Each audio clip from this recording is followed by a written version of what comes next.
there was not computerized records at the time that he was born. And so what birth certificate is completely without some form of anomaly when it was handwritten? I'm not going to get into that. We'll take the records of the state of Hawaii for what they are as fact. I'm not going to get into some of the shallower arguments. One could talk about Romney's Mormonism, or whether Obama is truly a Christian, or is he a Muslim, like his documents and records said, until he was 30 or so years old. And who cares? I mean, if I converted from Islam to Christianity, wouldn't I therefore then be a Christian at the time? So it's not wrong for him to say he's a Christian if he converted. It's irrelevant. All of that is not what I'm talking about. I'm talking about what the Bible says about today's world system, and how we are within this world system, and sometimes we don't even know it. We are as lambs being led to the slaughter at times, and I don't say that lightly. So with that being said, let us begin our discussion. And this is somewhat fire and brimstone. This is somewhat ominous. Matter of fact, it may even sound like it's hopeless. Some could look at what I'm about to say and say, well, then there is no hope. But there is a hope. 2 Sundays ago, I told you what our great hope was.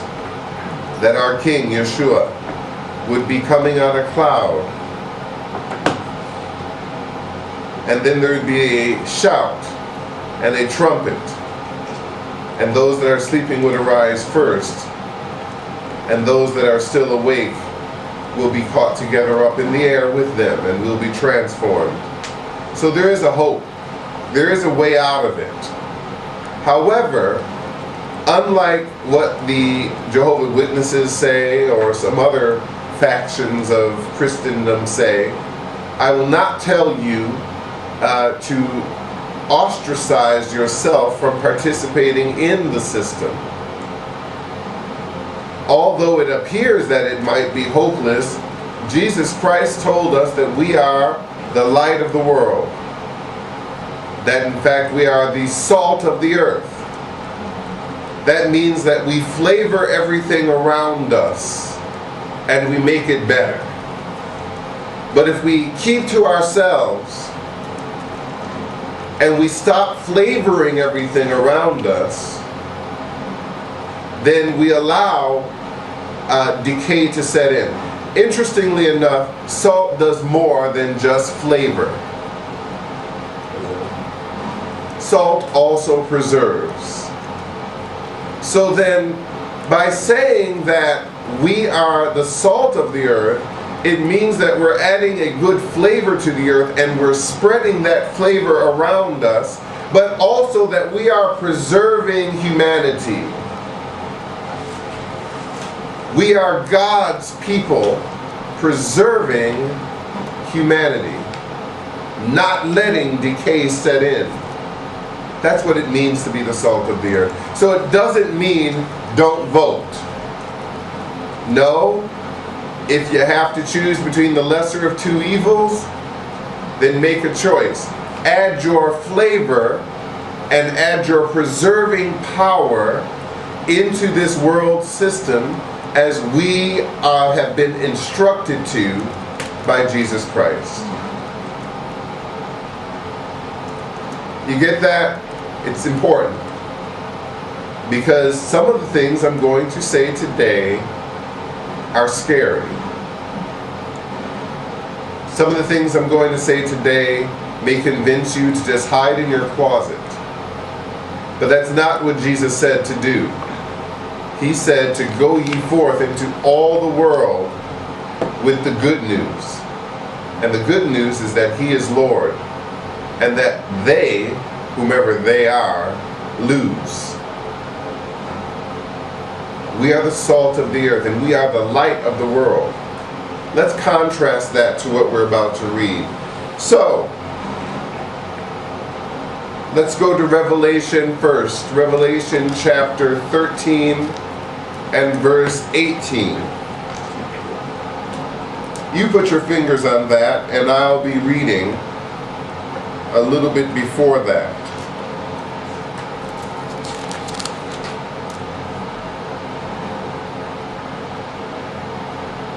As a matter of fact, I'm going to read the whole thing. Chapter 13, and I stood upon the sand of the sea, and I saw a beast rise up out of the sea, having 7 heads and 10 horns, and upon his horns 10 crowns, and upon his heads the names of blasphemy. Now, a beast.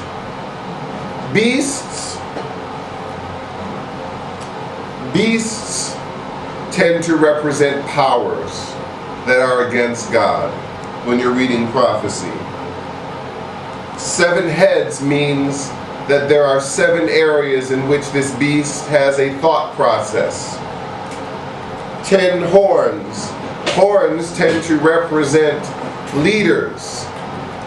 In fact, in the Bible, when you see that he had a horn on his head, it tends to mean that it is a seat of governmental authority, or a person in power in governmental authority. And upon his horns there were also 10 crowns, and upon his heads were the names of blasphemy. Remember that there were 7 heads. And traditionally we are taught that there are 7 deadly sins. Each one of these sins has to do with selfishness and self-pleasure. The 7 deadly sins. And the beast which I saw was like unto a leopard, and his feet were as the feet of a bear, and his mouth as the mouth of a lion. Well, let's look at that. A leopard means it moves extremely fast. So this beast moved quickly as it rose up out of the sea. Its paws, its feet were as the feet of a bear, and his mouth were as the mouth of a lion. Let's talk about interpretation for a second. I have always said that where you can interpret the Bible literally, you must interpret the Bible literally, unless you have to interpret it figuratively. Some people make everything into a figurative. Adam and Eve, they were figurative, right? They weren't real. The flood was figurative. No, there are most things in the Bible are to be interpreted literally, even if you don't think it fits within your understanding of what happens literally. Now, figuratively is when the Bible says specifically, this is a parable. This is a story. Obviously, it's figurative because it's a parable, right? But also the book of Revelation and a lot of prophecies give us the word like unto. If you read the word like unto, what is that directing you to do? That's directing you to take it figuratively. So that means it has another meaning. If it's like unto, it has another meaning.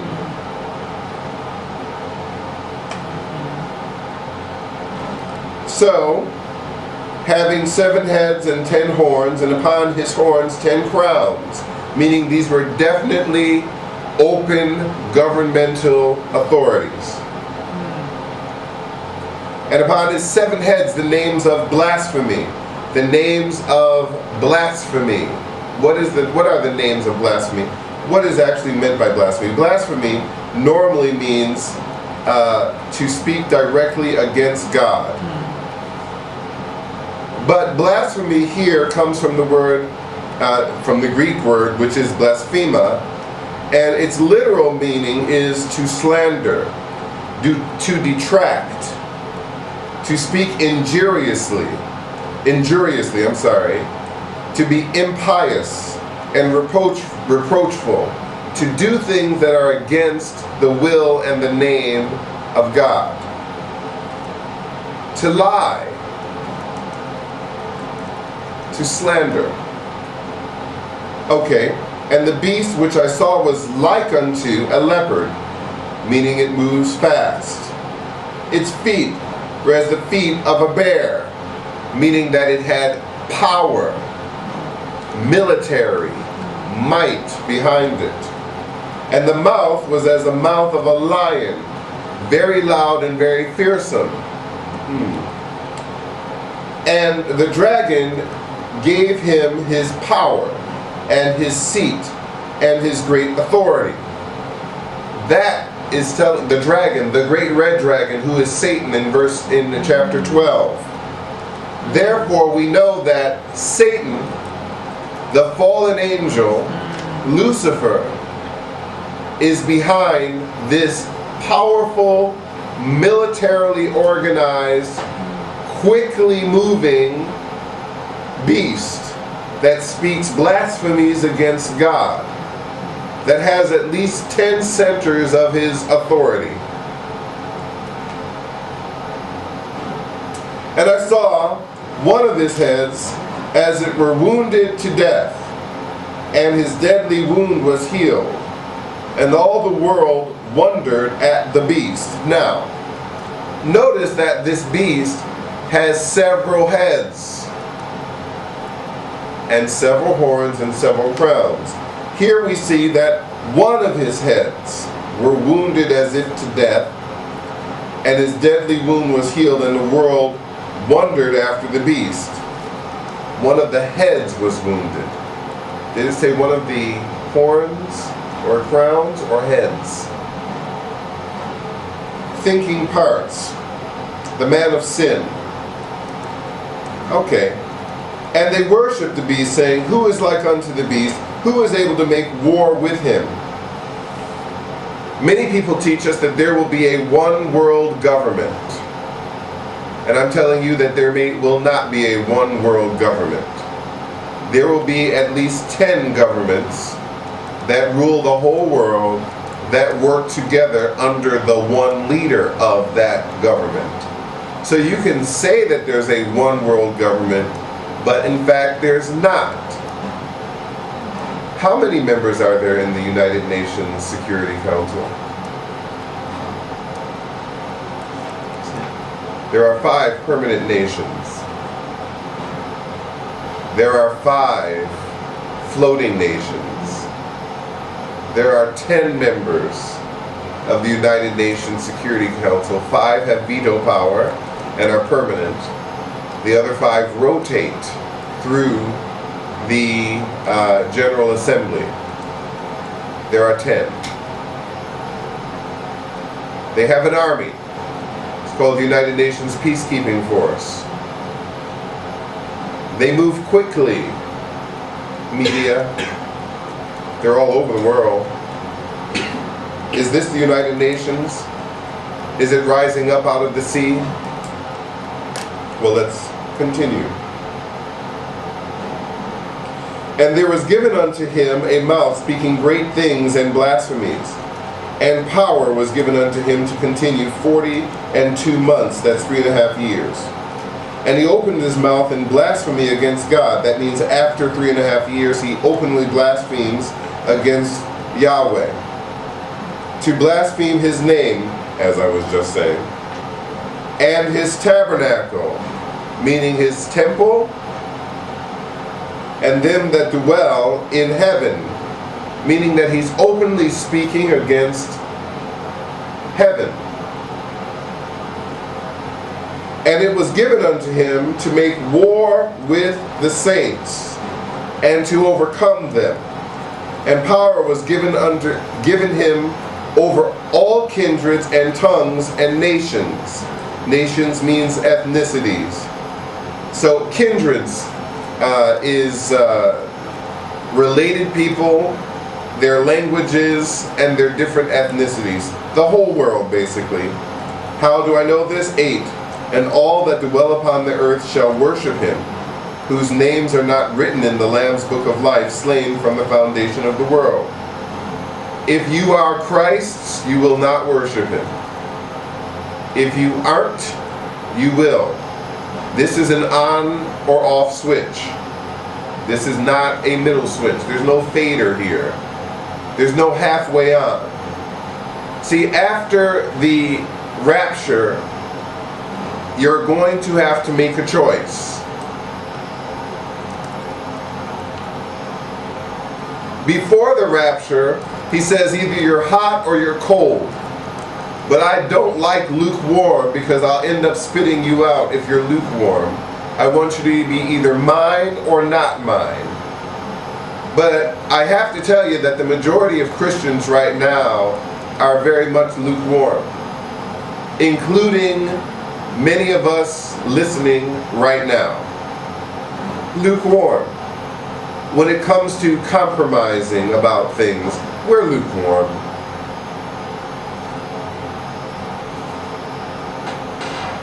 We'll vote for Romney. We'll vote for Obama. Because, you know, it's the age of the lukewarm. You can be lukewarm right now. But let me tell you, those of us who are lukewarm will be left behind. We taught this last week. There were 5 virgins left behind, and 5 were taken. There were 2 women working in the mill. 1 was taken and 1 was left behind. There were 2 men working in the field. 1 was taken and 1 was left behind. You can be left behind right now. Rapture hasn't occurred. But neither Christ nor the Antichrist, when he appears, will allow for lukewarmness. It's not going to happen. You're going to have to choose. If any man have an ear, let him hear. He that leadeth into captivity shall go into captivity. He that killeth with the sword must be killed with the sword. Here is the patience and the faith of the saints. That means that what the Indians call karma always happens. If you live an evil life, you will die an evil death. You will get your just reward. Judgment will come, either in this world or the next, but judgment will come. Now, on another topic, we can argue about what that really means. But let's go on to verse 11, because that's not the topic of the day. And I beheld another beast coming up out of the earth. The first one comes up out of the sea. This one comes up out of the earth. And he had 2 horns like a lamb, and he spake like a dragon. Beware of wolves in sheep's clothing. Who is the Lamb of God? Jesus. So he had 2 horns like a male lamb, yet he had the tongue of the dragon, meaning he looks like Jesus, but he doesn't speak like Jesus. You may look at this one and say, oh, this is Jesus, but he doesn't speak as Jesus spoke.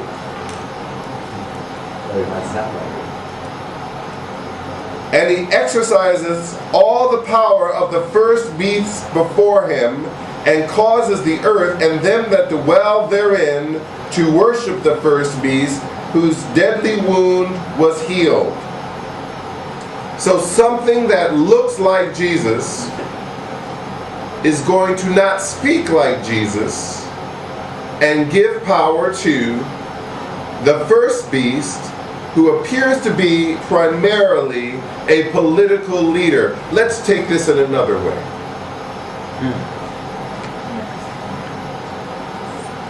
Have you ever thought that the Antichrist might not come out saying that he's Jesus?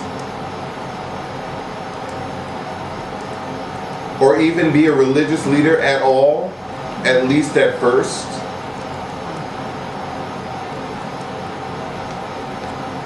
The religious aspects have to come from he who looks like the Lamb and has all the power of the first beast, meaning that his power, let's talk about the power. That means that he has some level of military power, that he is worldwide in scope, that he moves quickly, because these were the powers that were described with regard to the first beast. The second beast has all the power of the first beast, yet he looks like Jesus.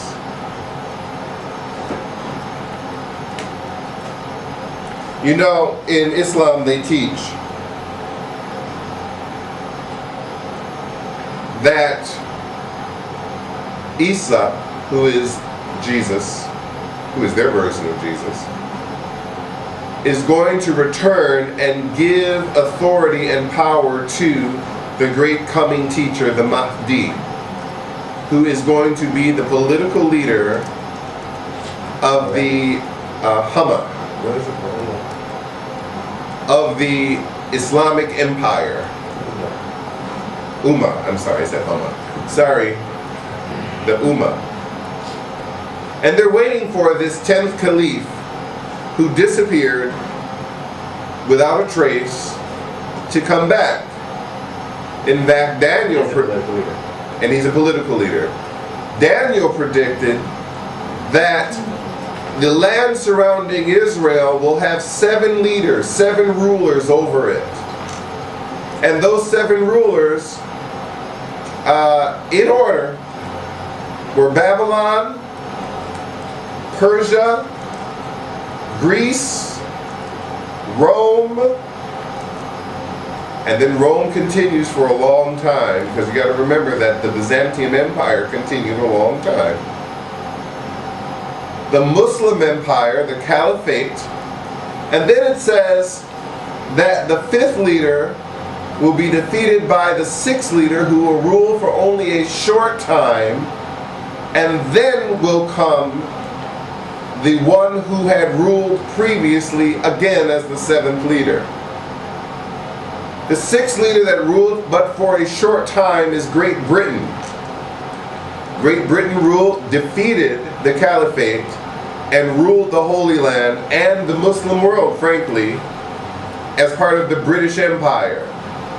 And then this British Empire had the thought about itself that it would withdraw and allow these places to become independent. Britain left colonialism as a result of World War II and the advent of the United Nations. Why be openly an empire when you can be one of the 10 rulers?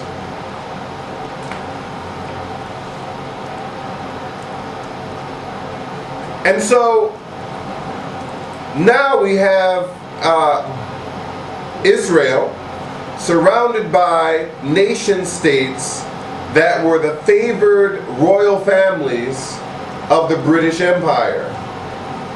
What did they do? Well, Jordan, we get along with this tribal leader, we'll call him the king, and he'll be the king of the place that we call Jordan. Then we have the king of Syria, and then we'll have a king in Iran. Oh wait, there's none of the kings that we like. Well, let's make a king. Let's call him the Shah until he's deposed. Okay, let's go then to Iraq. Oh wait, we don't like any of them either, so let's just appoint a military dictator and make him the king. Oh, when we don't like him, we'll go against him and depose him too. It happened over in Turkey, a kingdom. Saudi Arabia, a kingdom.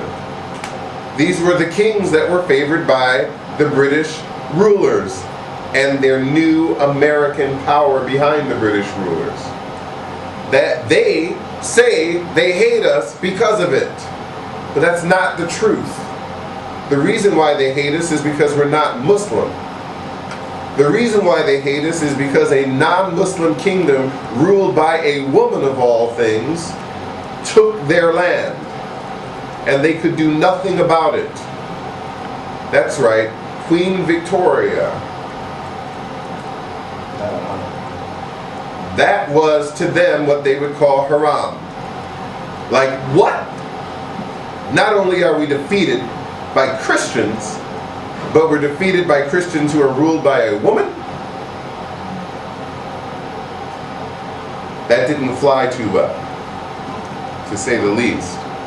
Nevertheless, they ruled but for a short time. A total of maybe 100 years. A little bit less, actually. Until they started to give the lands back to their favored kingdoms. Under the United Nations, that is correct. which happens to have how many rulers? 10. Isn't that interesting? We've just read the story here, right? So then this second beast looks like Christianity, but has the tongue of a dragon. What Christian organization is worldwide in scope, has the powers of a government? Catholic Church. Oh, The Pope? one could say the Pope. There's no other group that has similar scope, right? Right? Right. Right? Right. Wrong. Who else? There is another group that has a worldwide church. Oh, the Illuminati. No. There's another group that has a worldwide church. Everyone's guessing. What is the second largest Western church that is worldwide in scope? Church that is worldwide in scope that actually ruled the Middle East. The British Empire is also a church. Anglican. The head of the British Empire is a king or a queen. She's also the head of the Episcopalian Church. If you call yourself Anglican or Episcopalian, which is the third largest group of Christians worldwide, then you are part of that church. And they ruled but for a short time, but they gave power to the beast. Who's on the Security Council? England. Is the Pope on the Security Council? No. No. Not. Who has an army Britain. that has worldwide reach and is extremely powerful? As a matter of fact, next to the United States, China, Russia comes It's only Britain. Britain. Whose nuclear arsenal is about as big as that of the United States? Britain. So he has all the powers of the beast, yet then gives power to the beast, who looks like the lamb, but has the tongue of a dragon. In any Catholic symbology, do you see the tongue of a dragon or dragons anywhere? Let's look at the Great Shield of Britain. We see both the lion and the dragon on their Great Seal. Yet they are the leader of a good fifth of the Christians across the world.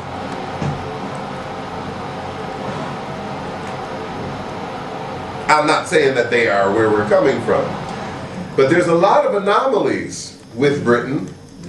The remnant of the throne of David is where? Underneath the Queen's chair. That's right. Underneath the Queen's chair. The stone of Jeremiah. So the stone of Jeremiah, which is underneath the Queen's chair, where the ruler of Britain is coronated as the defender of the faith, but the emblem is a dragon. The dragon and the ship.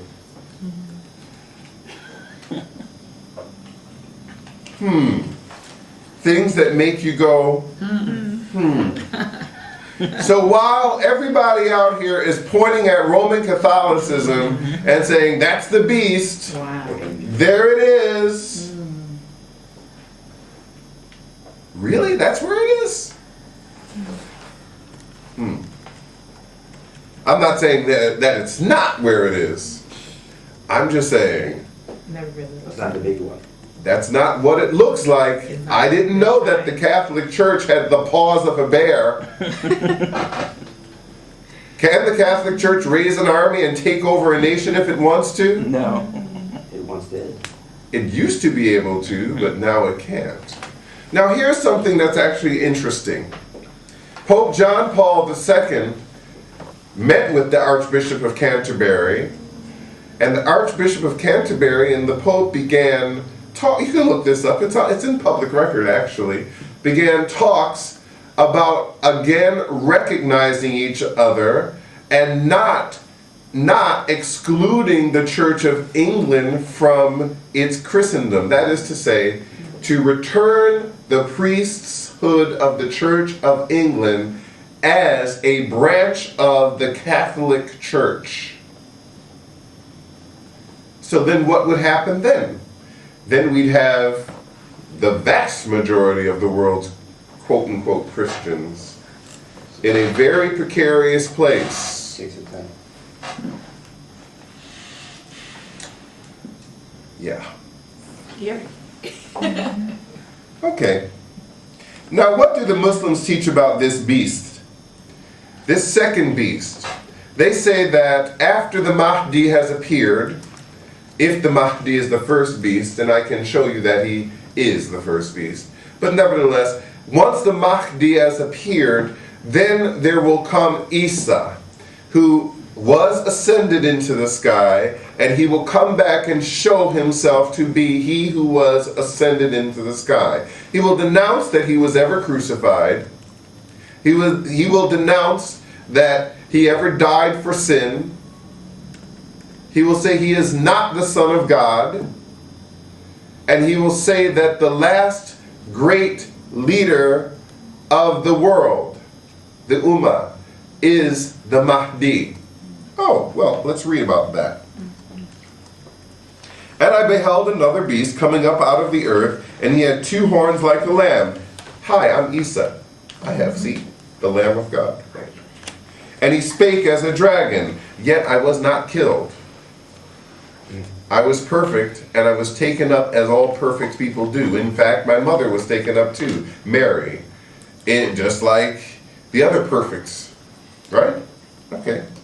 So no one died for your sins, and Islam is the way. And he causes all of them that dwell therein to worship the first beast, whose deadly wound was healed. And he doth great wonders, so that he maketh fire come down from heaven on the earth in the sight of men, which means that this Isa is still going to operate in prophetic might and power. But he has all the powers of the first beast, which means that a government is following him, but he still has the supernatural powers. Isn't this interesting? Because the Antichrist has not yet showed that he has any supernatural powers. It's the second beast that's showing all the powers. The supernatural kind, that is. Right? But they both share it. One shows it, the other one doesn't. They both have military power, but one shows it, the great beast, the first beast, the other one doesn't quite. You get how that works? They share the power, but one is promoted ahead of the other. And deceiveth them that dwell on the earth by the means of those miracles which he had power to do in the sight of the beast, saying to them that dwell on the earth that they should make an image of the beast, and which had the wound by the sword and did live. So this first beast is going to be hurt. Some people say it'll be a bullet to the head. Some people say that it'll just be a sword scar or something like that. We don't know that the Bible is speaking figuratively here. He was wounded in the head as to death, so he may have gotten into a sword fight. It said sword, it didn't say bullet, but then again, there were no bullets back then, so we don't know. Could just be the imam that disappeared and is back now. Yes, it could mean that. The imam that disappeared. What if the beast was already wounded is the point. The imam that was allegedly defeated was never found.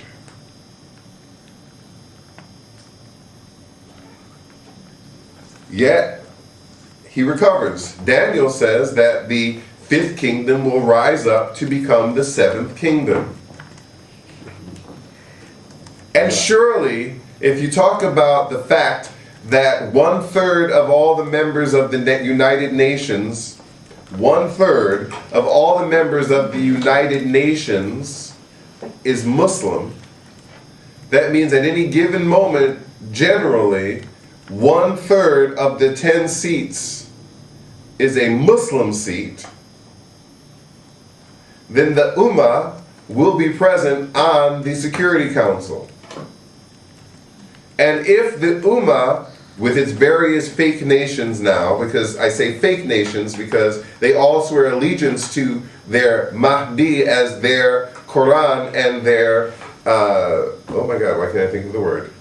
The Quran and the Hadith say they will, then that's fake. Similar to the way that the USSR supposedly had several nations like Romania and the Ukraine, etc., etc., but we all knew that they were ruled by who?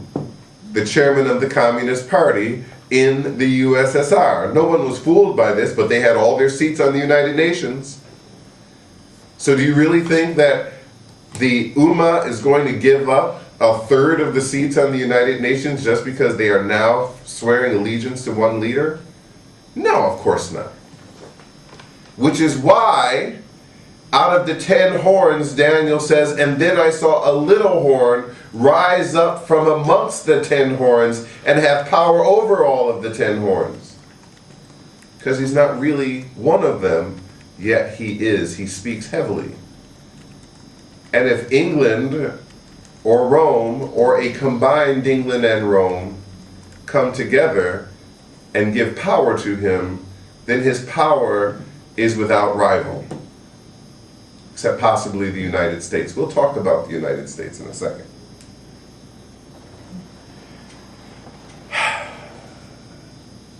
Okay, let's continue. And he had the power to give life unto the image of the beast. That is, the Western powers have the power to give life to the image of the beast. Notice that it's the image of the beast that should both speak and cause that many would not worship the image of the beast should be killed. Do we have images that speak now? Did it say a statue? Traditionally, we used to think that it would be some big statue that could like speak, a robot of sorts. But in fact, it's really simple now, right? Just satellites and TV. The internet. And internet and computers. The image of the beast is everywhere and can speak. And in fact, can monitor you to know whether or not you're worshiping the beast or not. How do you know that? Well, all of our cell phones have location devices on them. Twitter, Skype, they know where you at. They know where you are. They know what your ideas are. Why? You email. They know, right. They know what you You think your email only goes to the person that receives your email? No. Your email is stored on at least 8 servers across the nation on a regular basis. Why? Because the servers talk to each other, then they route it to that server, then they route it to this server, and then they route it to you. And that memory is does not dissipate. Get investigated for RICO and see how fast that memory dissipated. You'll see every email that you've ever sent will be analyzed. For those of us who want to keep our communications relatively secret, text message is the only thing that's not recorded. It's only recorded on the device that receives it. There is no central repository of text messaging unless you do text messaging through email, which is stupid, right? But you'll find that in the spy world and in the high government world, which I have happened to live in at some point of my life, when you have to send that sensitive message, text it. Don't speak it over the phone because the NSA is listening. Yes, they're listening to your phone messages too, by the internet. For whatever reason, text messaging baffles it. And then if you go to encrypted text, it's even better, right? The only way that they can intercept text messaging is if they have a parallel, I'm not a sidetrack here, but I'm just going to tell you guys anyway. The only way you intercept text messaging is if you have a parallel recipient number That means you have a code that says, I'm really this number too. So everybody in this number is going to receive it because you have the same number. And believe me, if you're important enough, do you think the NSA has a computer with your phone number on it so they can see your text messages? Which is why, if you really want to be secure, get encrypted text messaging. But then again, then you're saying, look at me because I'm hiding something from you, right? Anyways, I'm being somewhat funny. Let us continue. The beast is worldwide. That's my point. The beast is an image that can speak, that can spew forth the blasphemies of the beast. And we have the technology to do that right now, and it's two-way. Because if you're on the internet, the beast is listening to you too. That's the point. It doesn't necessarily have to be one being. It's the system. As a matter of fact, someone said out here it doesn't have to be one being. The fact is it's not one being. We already know that the beast has 7 heads with 10 horns and 10 crowns. Which means, by the way, how many thought processes are going in? Remember I said that, does the beast have to give up all of his nations to go into the United Nations? Will he do that, such a thing? The answer was no. There are 7 heads but 10 horns and 10 crowns. That means at least 3 are repeated on the same head. Get what I said? One head has 1 crown and 1 horn. But there's at least 3 heads that have at least 2 crowns and 2 horns. There could be 1 head that has 4 crowns and 1 horn and 4 horns. The point is that this is beginning to look like a power behind the power. That if there are 7 thinking beings, yet they're operating through 10 governments with 10 seats of authority, then one may suspect that the way that I have just told you that the Caliphate Ummah will work fits into that program, right? So then the beast has 3 horns on his 1 head and 3 little talking heads that play allegiance to him.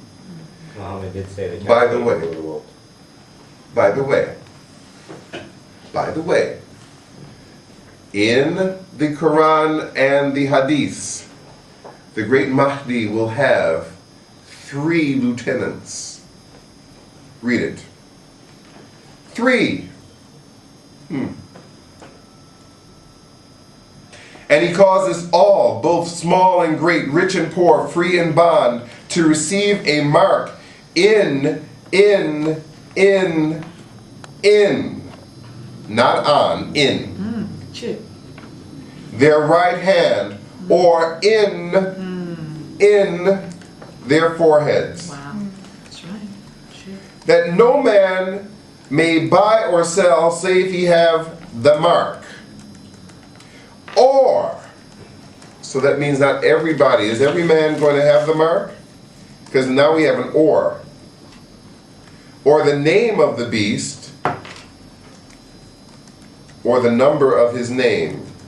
Now the mark could mean the mark is the name of the beast, is the number of his name, or it could mean ors, as in these are 3 separate categories. So in order to interpret this, we have to read before it to see which one it means. Here it says in 16, and he causes all, which means that the ors are referring to something in you.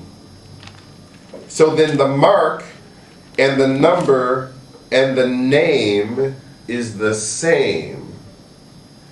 Get it?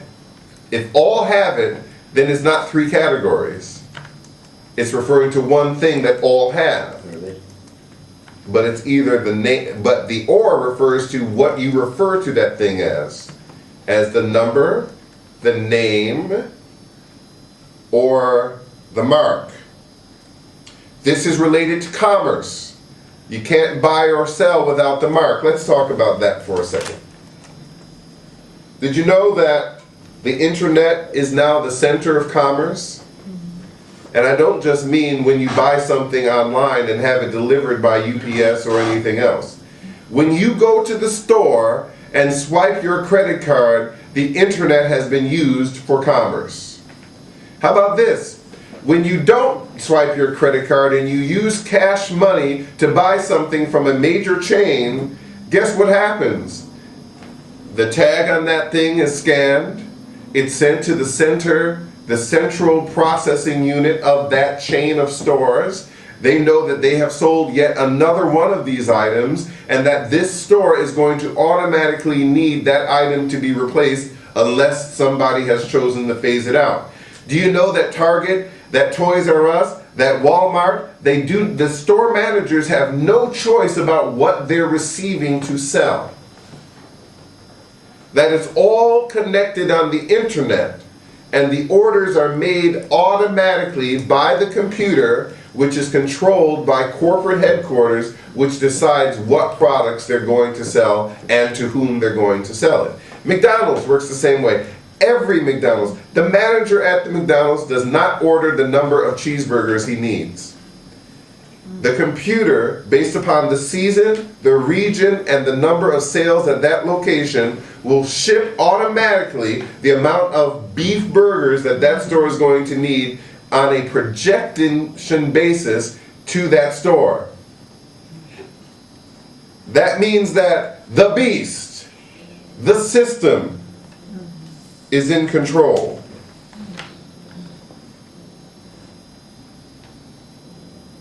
So all, it didn't just say buy, it says or sell. I just gave you the example of how selling is under control of this worldwide economic system. We have this image that we have separate money now. Well, we'll talk about that in a second. Here is wisdom.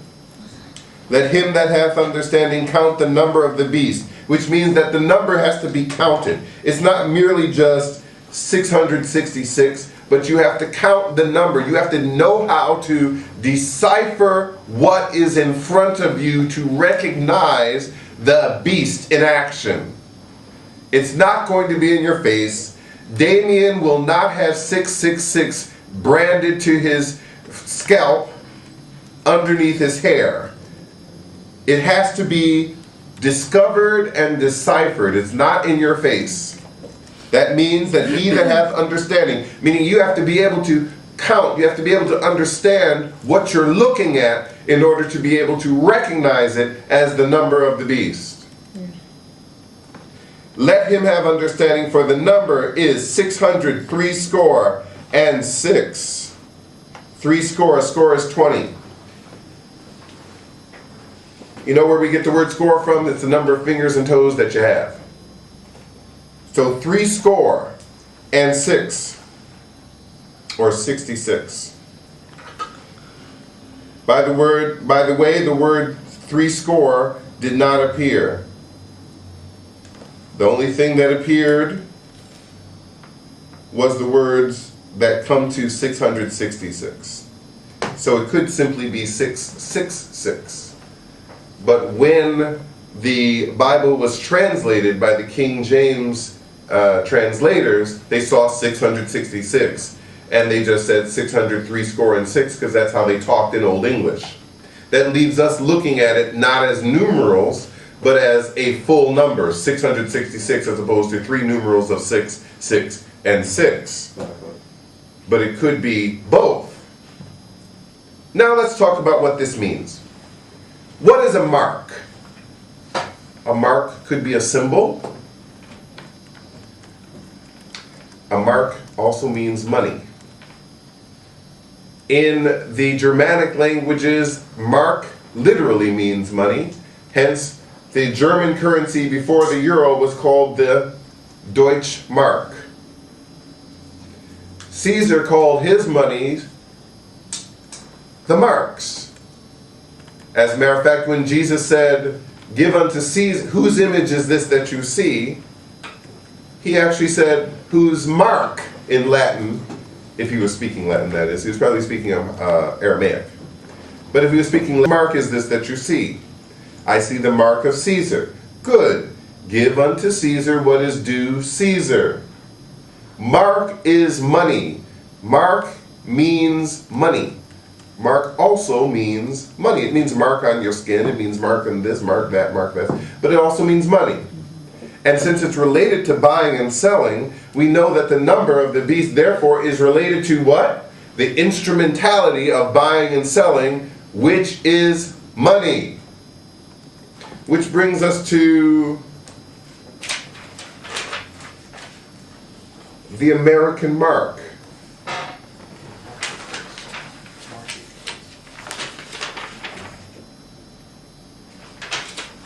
Someone here with us added the word marketplace. Right. The word marketplace comes from the place in which you exchange your marks. Let's look at this American money. It says, annuit conceptis novus ordo seclorum, announcing the birth of the New World Order on the first of the great seals of the what? United States? Or is that the United Nations? Or is that the America? What is that? New order without God. Well, we say that it's the United States, but what does United States really mean? We call ourselves the United States of America, but now we just call ourselves the United States. Isn't that interesting? See, each of the colonies, when they declared their independence, were independent of each other, so they were all states. They were nation states. But they formed a confederation, which they called the federal government, that did not unite them into one nation. It wasn't until the Civil War that the states were united in a federal nation state called the American Empire. The United States of America is an empire of vassal states. I know that nobody wants to have it described as such, but it was a classic empire of vassal states.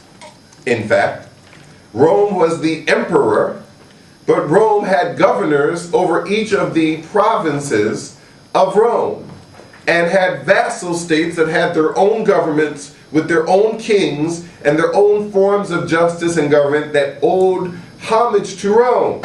Palestine was one. Herod was the king. He knew who he owed homage to. Rome. Well, New York has its governor, and it's considered a sovereign state within the United States. It is a vassal state to Washington, D.C.'s empire. And the very first emperor happened to be my favorite president. And it's not George Washington. The very first emperor, who wouldn't call himself an emperor if you told him to, but nevertheless, he established the empirical government of the United States of America, was Abraham Lincoln. He also established the Pledge of Allegiance to the United States of America. He also established the 14th Amendment, which says each citizen of every state is also a citizen of the United States of America, and no state has the power to subvert the rights of a citizen of the United States of America. So in fact, the United States is really a progenitor to the United Nations. Does everyone get how politically that is the case? Because before Lincoln, every state had a sovereign ruler through its governors. After Lincoln, the sovereignty of the people of the United States ascended over the sovereignty of the people of the various states, and we became empire. So here we have the United States of America. We call this the Great Seal of the United States of America. The front of the seal is the eagle. The back of the seal is this, the pyramid. Yet the pyramid tells us, announcing the birth, New order without God. New order secure. the secular order of the world. Now wait. Conceptus. Many people will tell you that that means the birth. Does that mean the birth? Conception. Or does that mean the conception?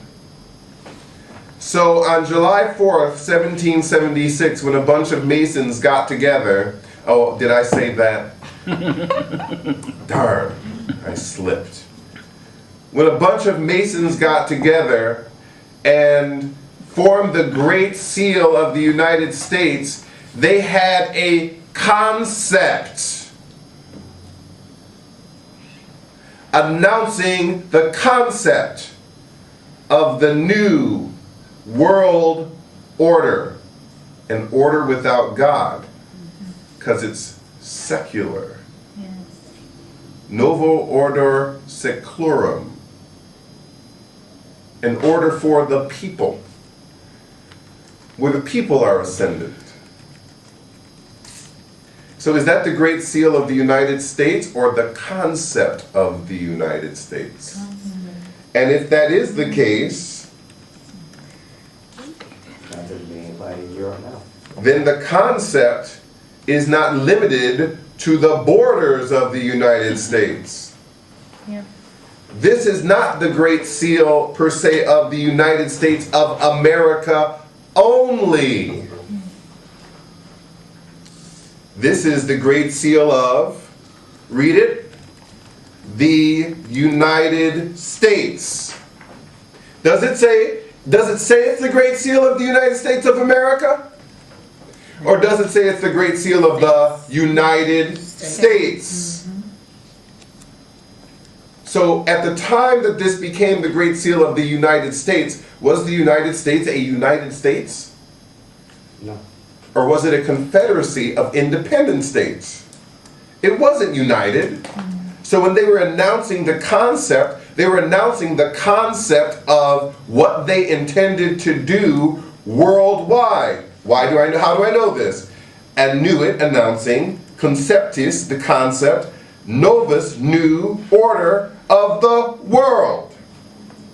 Was never limited to America. Wasn't intended to be limited to America.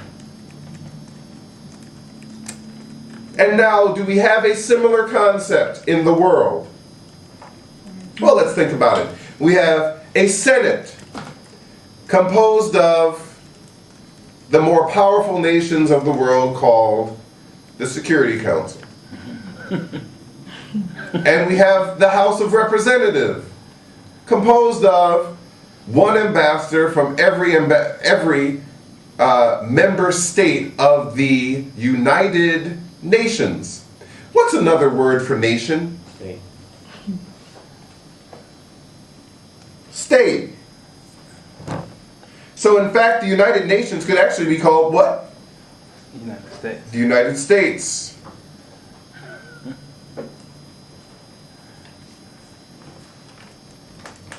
People wonder whether or not we believe that we are in the end time. We have a United States, a secular order that has 10 rulers, that has a military, that is worldwide in its outreach, and the only thing it doesn't have right now Something to worship. is a leader.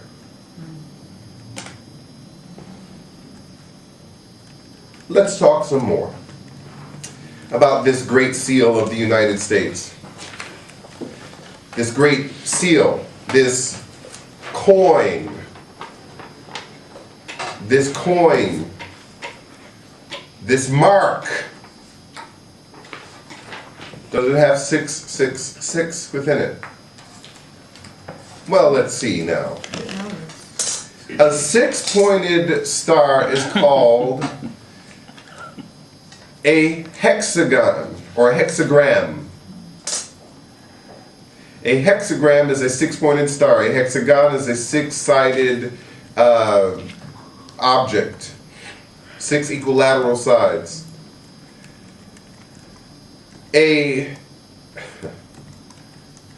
hear the word hex in the word hexagram, which also means spell, by the way. meaning that it is binding a spiritual power. Hex means to bind a spiritual power. Use 6. Who has the power to bind spirits? Okay, let's think about that for a second. And man was made out of the clay of the earth, and God breathed the spirit of life into man, and he became a living soul. So the spirit of life is bound to our bodies, which is man, which is why 6 is the number of man. 6 is used to bind spirit. 6 is a powerful thing. That's why we have the hexagram, which happens also to be called the Star of David, or the seal, meaning the binding, of Solomon. Why? Because Solomon was a great magician. Yes, he was. The Bible says so too, by the way. We skip over that part. But he did go far from God, and he did chase after foreign deities, foreign gods, and foreign wives. And God turned his back upon Solomon until he became an older man and realized his own vanities. But during that time, he exercised the seal, and he bound spirits. The hadiths and the legends of Persia tell us that Solomon Put the genies in the lamps. put the genies in the lamps. He bound spirits that were not compliant with him. That was what he did when he married all of these women and traveled all over the world. He learned their power and their wisdom. In fact, he wrote some books that are now used by those who are against God. They're called grimoires right now. And Solomon himself has denounced those same grimoires. So let's see if we can find something that's related to 6 and 6 in this mark of the New World Order. The United Nations. This is the mark of the United Nations. Are you surprised that the American dollar is the base currency of the world, by the way? You shouldn't be. Let's look at this now. First, let's find the first one. The first one's easy to find. They didn't make it hard at all, by the way. Right above the eagle is a hexagram, a 6-pointed star. I'm going to draw the hexagram here, and you'll see it online. If you put a line above through the 6-pointed star, something interesting is going to appear. You'll see that if you draw the star, that at the 6 points there's one star in one of each of the smaller triangles. Right? And then, I don't know if you guys are going to be able to see that. So there are a total of, I believe, 13 stars. Right? And if you draw the pentacle, I mean not the pentacle, the hexacle, the hexagram, you will see that one star appears in each of the horns of the stars. So there are 6 taken out of the 13 that are completely surrounding 7 stars. And there are 7 stars of God, the 7 archangels. 7 is the perfection number of heaven. So 6, man, 6, representing the number of man, is surrounding 7, which is the number of God. Man has God trapped. That's the first pentacle. I keep saying pentacle when I mean hexacle. Okay, what do I mean by this? A pentagram is a star. A pentagon is a five-sided object. A pentacle is a 5-pointed star surrounded in a circle made into a seal. Here we have the seal of Solomon, which is a hexacle surrounded by a circle, meaning that the 6, man is surrounding the 7, representing God. Let's see if there's another pentacle, I keep saying pentacle, hexacle here. Well, let's take the first obvious triangle in the first part of the Great Seal. Let me see this pen. I wish I had a felt-tipped one. It would even be more obvious. 1. That would be black, but it might work better. Let me see. No, that's not gonna work. That's too thin. Okay, next time I do this video, we will be using big, fat, felt-tipped markers.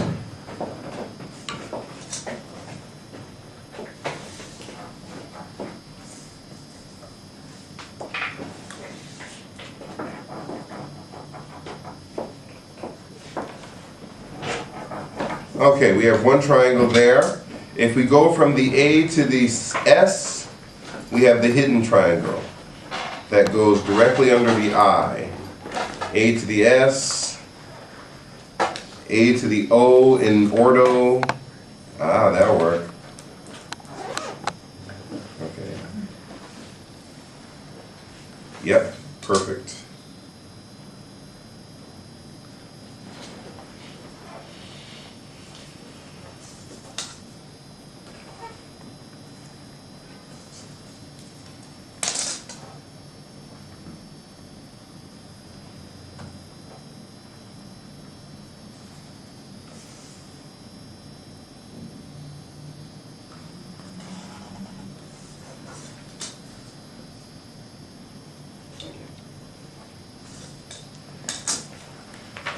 So we find the second pentacle, hexacle, on the front of the Great Seal.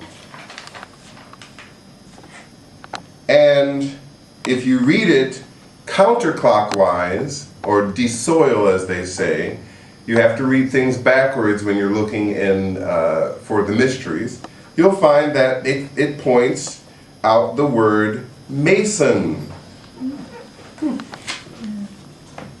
Now let's go to the third and final hexacle. The 2 wings of the eagle.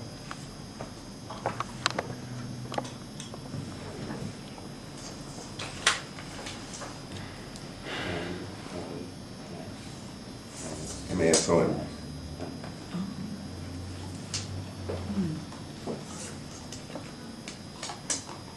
And then, right.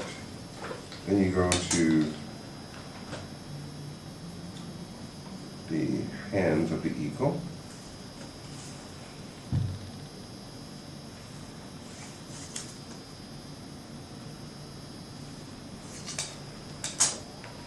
So now, the top of the star, the bottom of the eagle's feathers, and the 2 hands of the eagle and the wings now form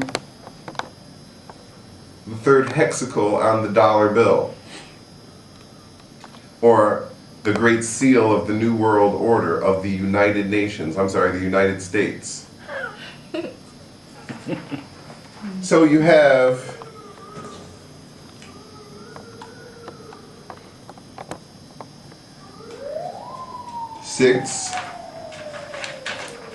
six here, 6 below it, and 6 here. Now somebody could say that's a coincidence.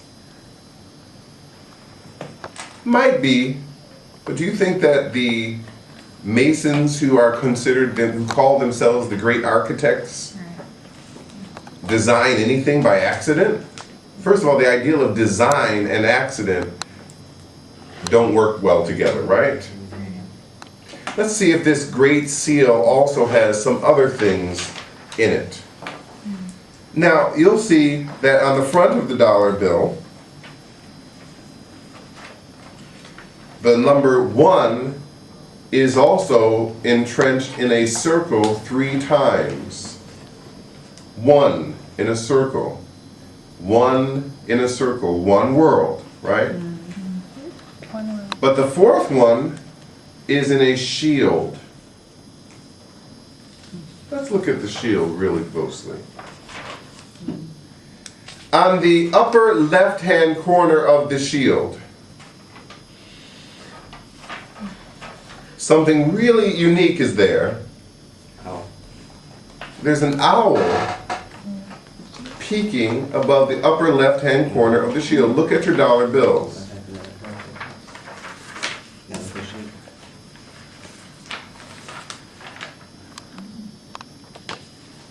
The owl, the all-seeing. The owl is the sign of the hunter of the night.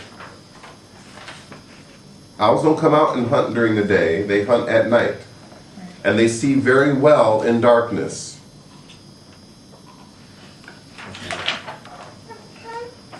Moloch is the horned god, whose symbol is also the owl. Let's find out about this Moloch and what the Bible has to say about it. Let's go to Leviticus chapter 18 and verse 21. Moloch is mentioned as an enemy of God in Leviticus. Leviticus chapter 18 and verse 21.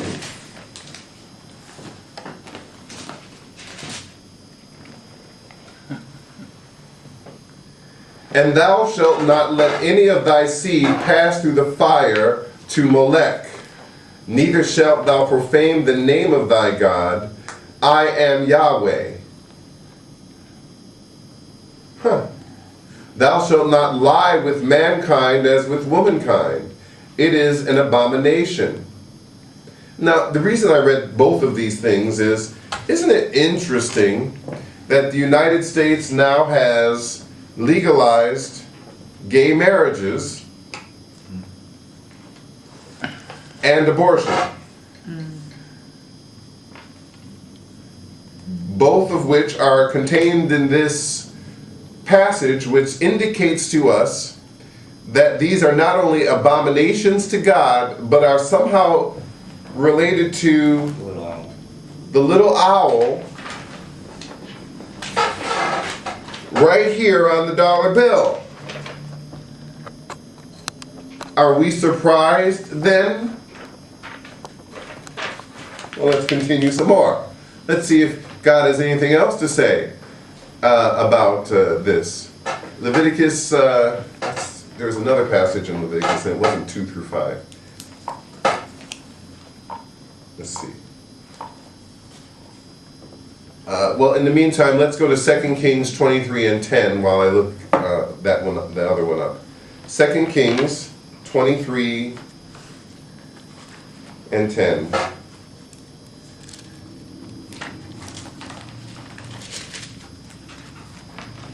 Here we are.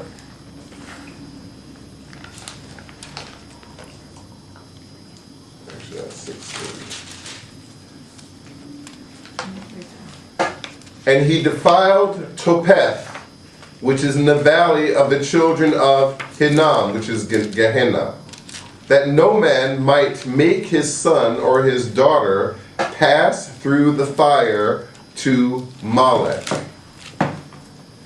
Okay, so something has to be done about something about your kids going through fire and Molech is an anathema to God. So let's look at Jeremiah 32 and verse 35. Now we've just gone over about 1,000 years worth of history by just jumping this far between these two passages. 32 verse 35. And they built the high places of Baal, which are in the valley of the sons of Hinnom, again, Gehenna, to cause their sons and their daughters to pass through the fire unto Moloch, which I commanded them not, neither came it into my mind, that they should do this abomination, to cause Judah to sin. Now let's look at this word sin. I'm going to go to the Hebrew just to prove a point. Remember, the Antichrist is the man of sin. 32, hold on, pulling up the Hebrew, and 35. Chata. Jeremiah 32, verse 35.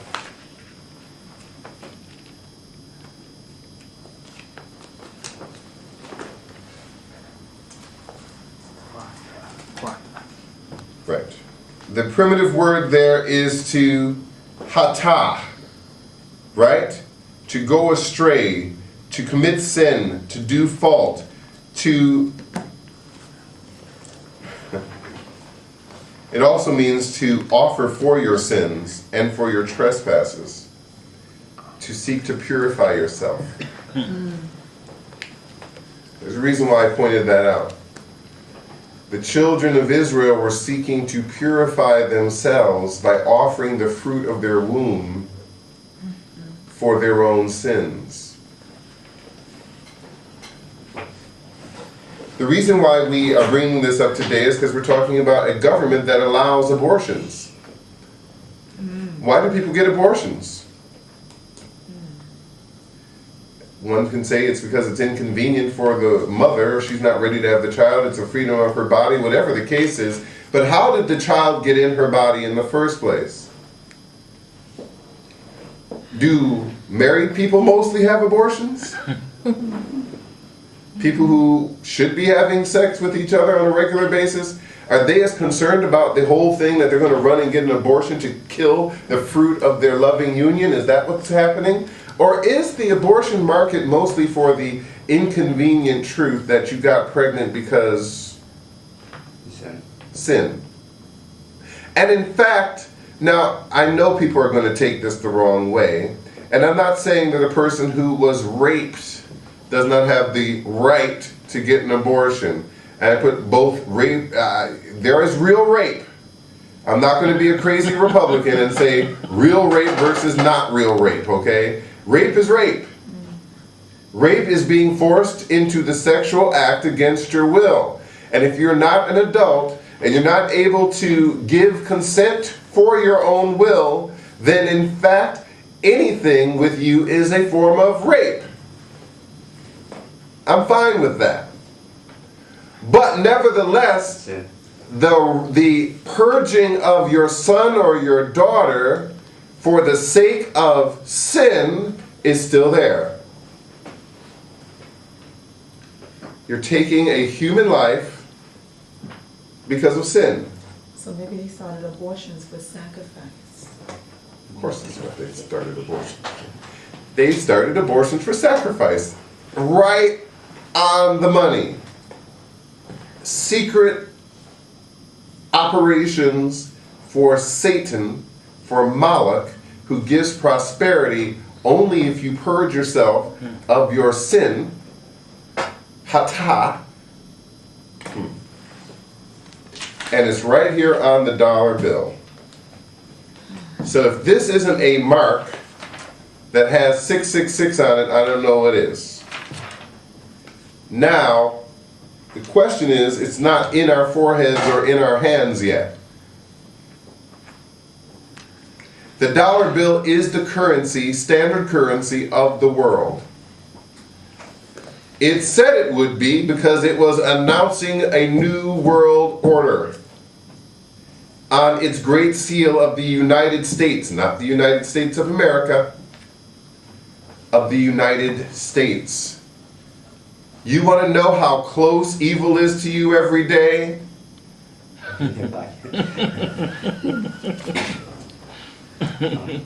You walk with it every day. It's right there. It's in your pocket. You use it every day. You use it to eat. Matter of fact, when I receive a contribution for this church, I receive it in the form of the Great Seal of the United States.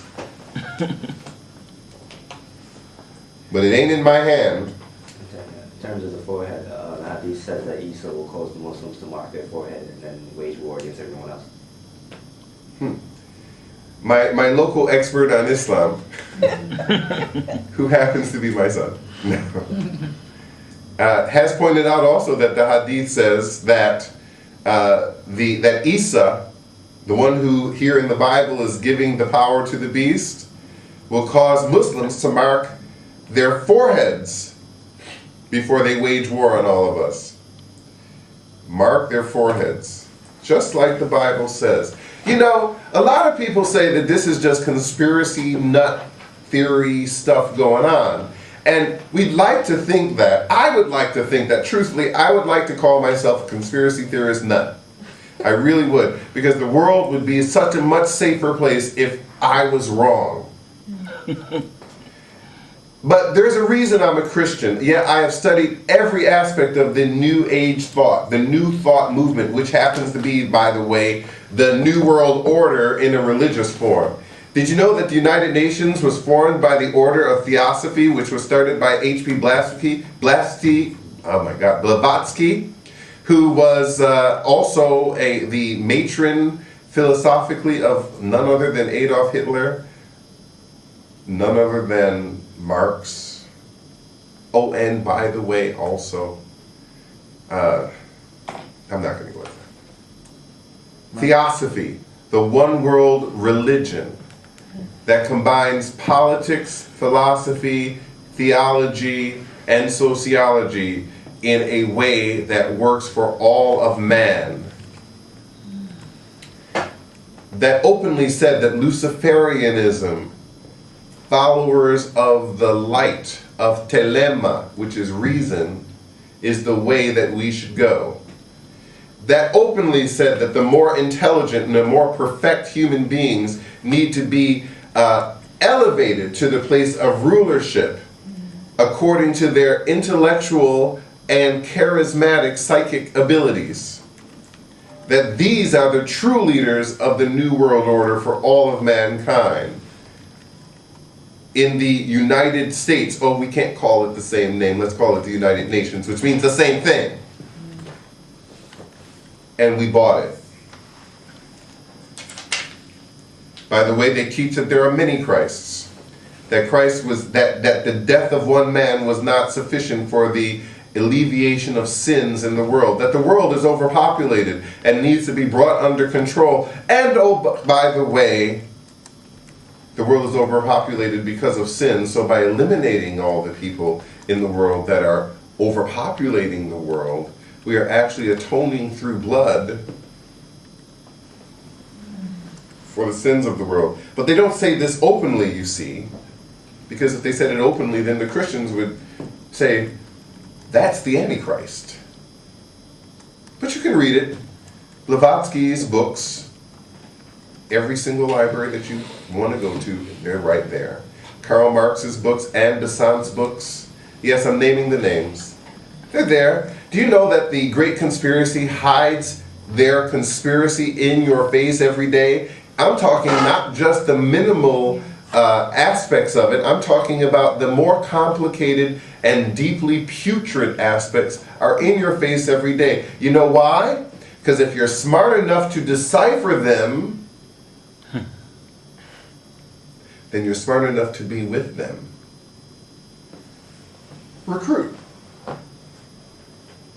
And if you're smart enough to decipher them but choose not to be with them, then you're a kook. Because they control the media. You're a kook. You're crazy. Oh, he's one of those conspiracy nuts. So that the sheep of this world will just pass you by and say you're a kook. But if you're smart enough to decipher it, and you tell them that you're smart enough to decipher it and able to keep it as a secret, they will elevate you to be the Assistant Secretary of the State of New York when you're only 25 years old. Oh, I'm sorry. Yeah, they will. They'll do that. Because you're smart enough to see through the veil that's in front of your face. Until Jesus. See, here's the question that I had. If Jesus is not real, if Christianity is not the way, then why are you so vehemently attacking it?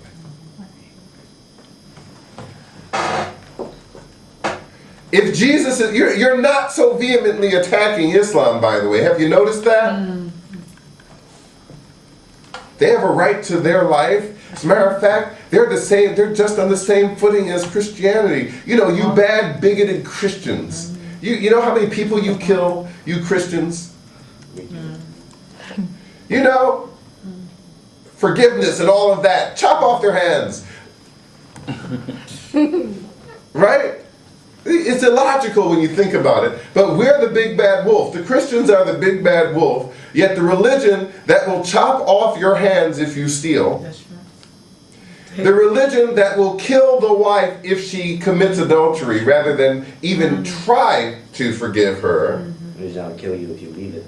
That's right. And indeed, that will kill you if you leave it. They're the religion of peace that we have to all tolerate all of a sudden.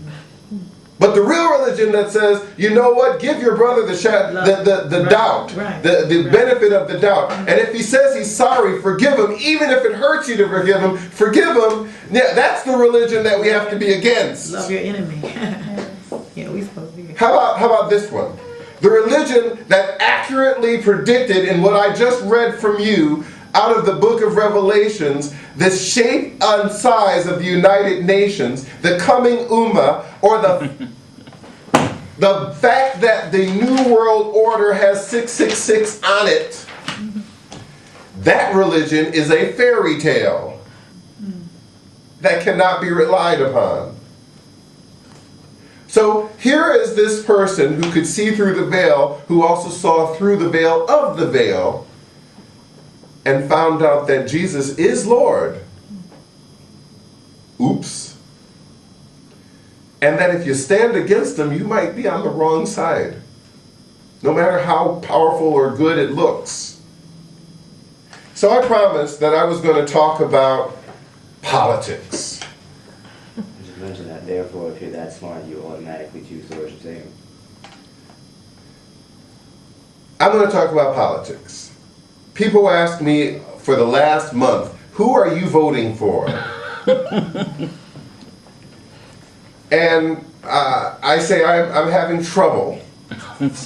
No. I'm having lots of trouble, friends. I really am. Now, I'll be the first one to say that if any person believes that Jesus is Yahweh and that he died for our sins and that he rose again from the dead, then he shall be saved, because that's what the Bible says, right? Okay, so I believe that. And there are Mormons that believe that. Mormons also believe that if you have brown or black skin, that you are the descendant of demonic forces, and up until 1982 were unworthy of being a full member of the Mormon Church. Well, Mitt Romney was not just a Mormon who was a Mormon because his mom and dad were a Mormon and he went to church on Sunday as a Mormon, but in 1982 and before 1982, he was a bishop. So I have a problem with it. He says that when his church changed its philosophy, he pulled over on the side of the road and cried. Was he crying because he didn't want them to change it, or because he wanted them to change it and he felt like, well, he says it's because he wanted them to change it. But before that day, you took an oath to promote that religion and to be a leader of that religion, which means to me that you were teaching that a good third of this world's population, well, maybe a little less actually, were the children of demons that were not worthy of salvation. I have a problem with that. I have a problem with hypocrisy. You say that you are against the one-payer system, yet you are the one who created it and implemented it in Massachusetts. Yes, I have a problem with that too. I have a problem with 47% of them versus the rest of us as a leader for us. Yep. I probably will not be voting for Mitt Romney. However, I have a problem with Obama too. I could go into the origins of communism as a satanic form. Communism works the same way as the New World Order is supposed to work, by the way. Whether you know it or not, yes, the best and brightest work for the state and they're given positions of power within the proletariat, yet the rest of the people, for the benefit of the rest of the people. So So the only way to get power in a communist system is to be in the elites, which rule secretly for the benefit of all of us. Huh. And is Obama a communist? Well, I have less than 1 minute, so I can't tell you that yet. Next time. But I will tell you that if it walks like a duck and it quacks, it's probably a duck. Now, do I think that he's going to lead us to communism? No. We still have Congress. Congress has a bunch of ideas, and the minute you start moving more toward communism, they're going to go, oh, wait, hold on, hold up a little bit. It's called checks and balances of the system. And I believe that those checks and balances work and will continue to work because Christians are still here, the salt of the earth. Which brings me back to where I started. We are the salt of the earth. We are the light of the world. I do have one more thing to say, so even though I think it's not going to make the tape, here it is. Is Jesus, or was God, a capitalist? Well, first of all, what's a capitalist? And then you might get the answer.